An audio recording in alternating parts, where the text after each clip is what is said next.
memang bisa memicu beberapa hormon di dalam tubuh kita. Minimal ada 4 hormon yang disebut dengan hormon cinta: melatonin, oksitoksin, endorfin, dan serotonin. Penghubung bangkitnya hal spiritual dalam diri kita itu ternyata ada semacam alatnya. Kalau di mobil itu kuncinya. Nah, kitanya itu adalah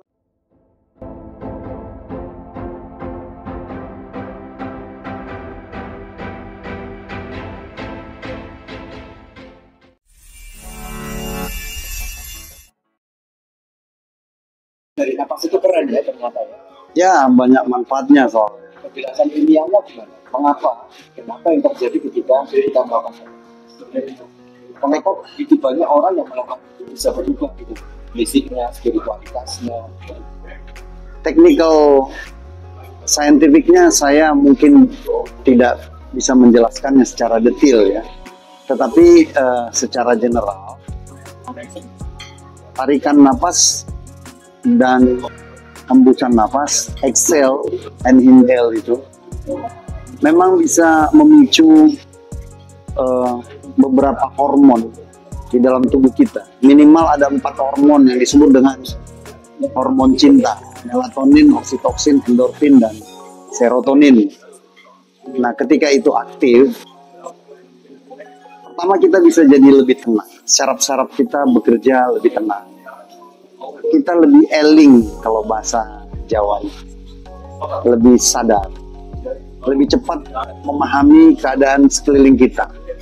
Bahkan ya mindfulness lah kalau kita sebut. Bahkan kita bisa lebih melihat sampai di kedalaman batin dan jiwa kita.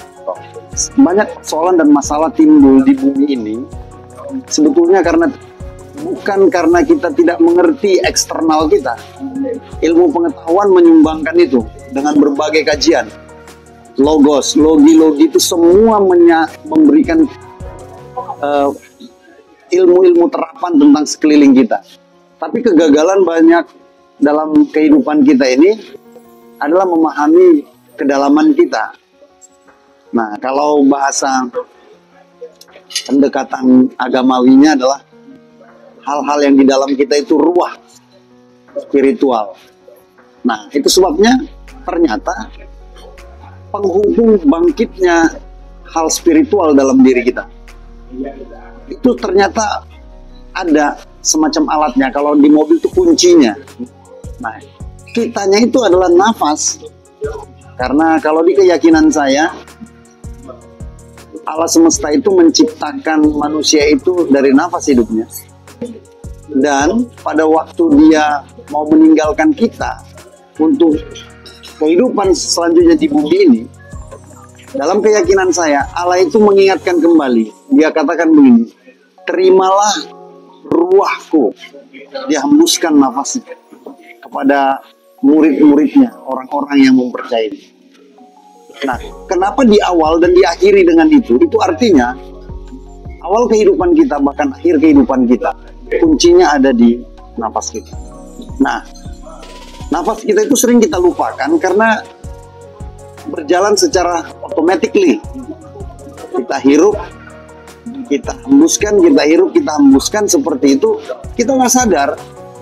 Itu sebabnya kita diminta kembali untuk lebih menyadarinya, lebih dapat mengontrolnya, bahkan lebih dapat mengolahnya.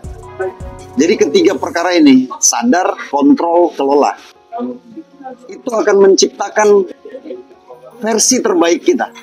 Sekali lagi, kalau kita sanggup menyadari nafas kita, mengontrol nafas kita, mengelola nafas kita, maka itu bisa menciptakan versi terbaik kita. Sesederhana itu. Sampai-sampai kita bisa, aliran nafas itu sebetulnya udara yang kita tarik dan kita hembuskan. Udara biasanya nggak bisa dilihat oleh kasat mata kita. Tapi sampai kita serasa bisa melihat. Nah, itu sebabnya perlu kekuatan imajinasi. Itulah yang membuat kita menyadarinya.